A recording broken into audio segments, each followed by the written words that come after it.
Hi and welcome. Today's video is going to be all about high sensitivity. I'm going to talk about what it is, what it isn't, what can help you understand it a little bit more and use it going forward and understand how it can be such a benefit and not just a challenge. So whether you are new to the idea of high sensitivity, maybe someone mentioned it to you and you've been checking things out, maybe you've known for a long time, but you still have a lot of questions. Maybe you've done some reading and maybe found my website, but you still have questions and aren't quite sure if it fits for you or what to do about it. Today, hopefully we'll answer some of those questions and just give you a broader view and understanding either for yourself or others. So first, to start with, I want to talk about what it's not. A lot of people have a hard time with the idea of having a label, and you certainly don't have to use the term high sensitivity or highly sensitive. But it does help to understand the trait, to understand ourselves, and then you can choose however you would like to, share with other people. So you don't have to use it as a label, but it is good to understand what it's all about. So what it is not is, as would be with a label, a diagnosis, a disorder, anything that is wrong, bad, something that needs to be fixed. It's not a choice. It's not random. It might be exacerbated by things like trauma or other life experiences, but it is not just something random or something that just pops up. And it definitely doesn't mean that you're antisocial or that you're weak. Especially for men, that you're a sissy. You're too sensitive. You'll probably have always heard that you are too sensitive, but I'm gonna help you understand that that's maybe not necessarily the case. So it is definitely not all of those things. So what is high sensitivity? So technically it is sensory processing sensitivity, which is a bit of a mouthful. High sensitivity works, HSP, highly sensitive person. So there's a variety of terms to use, but the idea is that it's a trait. So it's a genetic trait. It's something that we're born with. Babies are either highly sensitive or they're not.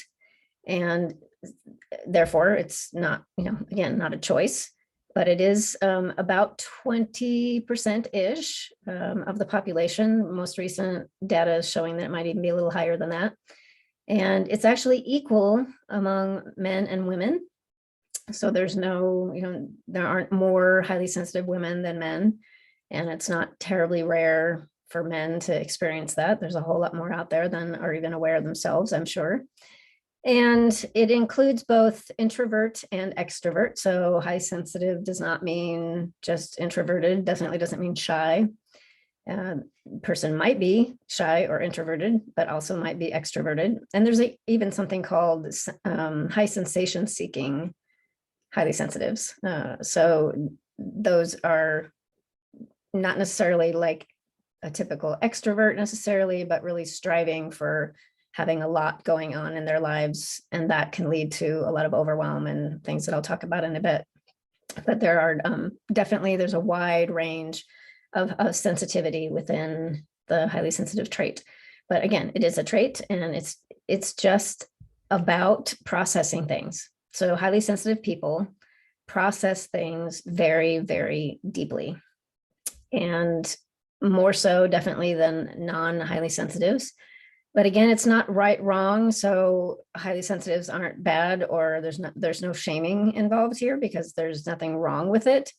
But as looking at the opposite side of that, there are people who are not highly sensitive. There's nothing wrong with them either. It's just a level of processing, level of taking in things from the environment and from our own internal world and how we process that. So one way that's really nice for looking at this, as Elaine Aron put forward when she did all of her research decades ago, if we look at the acronym DOES, DOES, that helps to explain things a little bit. So the D is that depth of processing. So again, taking everything in, and just everything is very meaningful. So things that other people just let go or don't even notice, we take as really important, and we spend a lot of time on it, or we worry about it, or just really consider it far more deeply or more intensely than those who are not highly sensitive. So that's the depth part.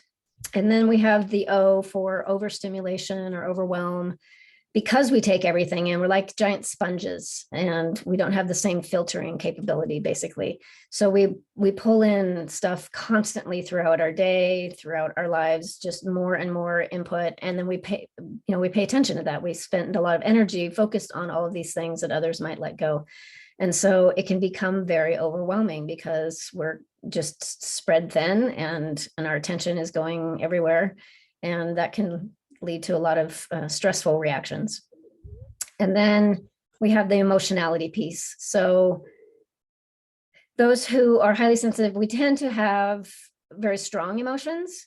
Whether we realize them or share them or show them at all is a different story, because sometimes they get so overwhelming we can shut down, or some people will turn to self-medication in a variety of ways to not dealing with those feelings.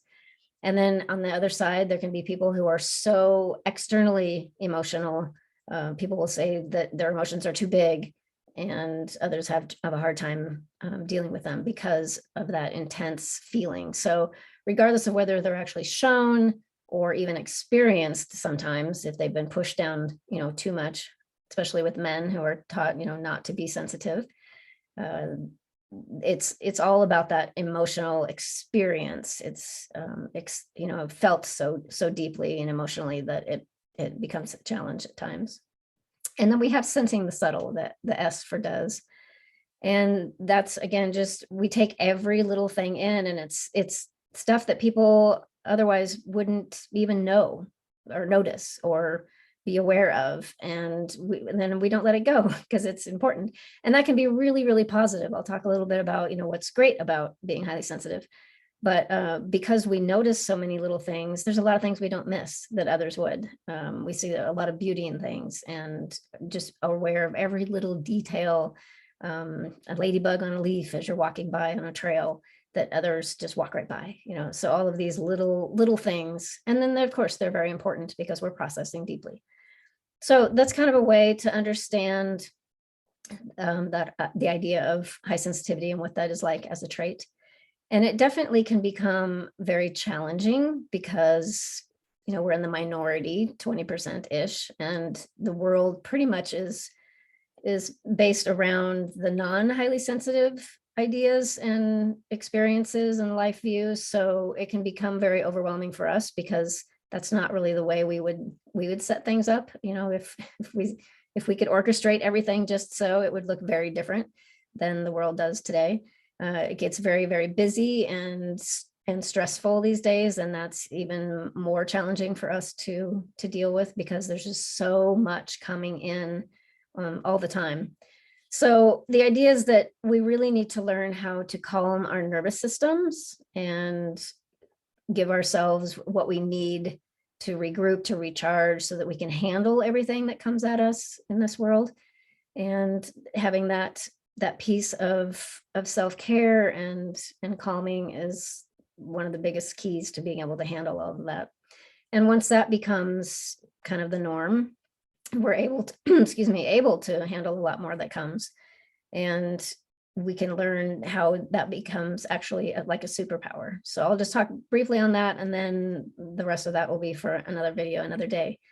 But it is important for you to realize that while it can feel very overwhelming and stressful and feel like you're maybe in a rabbit hole or at the bottom of a well, not knowing how to get out, it can also be really, really rewarding. So if you are able to get to a point where you can calm that nervous system and just be able to handle more stuff that's coming, then you can really let yourself bloom. Because high sensitivity has these amazing values, these amazing skills, like compassion and thinking outside the box, and again, noting everything around you and being able to see all sides, and really thinking through things deeply, being concerned about the effects of things. All of those can have very positive effects. They can help you in work, they can help you in relationships, they can help you in helping the world in general. So they can really be amazing exploring the beauty of life that others miss, and really being engaged with people on a deep level in relationships. So all of those things are very, very positive once we can kind of get a handle on the overwhelmed piece. So I want to just give you that today to help you along your journey of understanding highly sensitive people, the trait of high sensitivity. Please do reach out if you have any questions, and there will be more videos coming to explain more and more about high sensitivity. So I would love to chat with you if you'd like to reach out, and I look forward to catching up. Take care.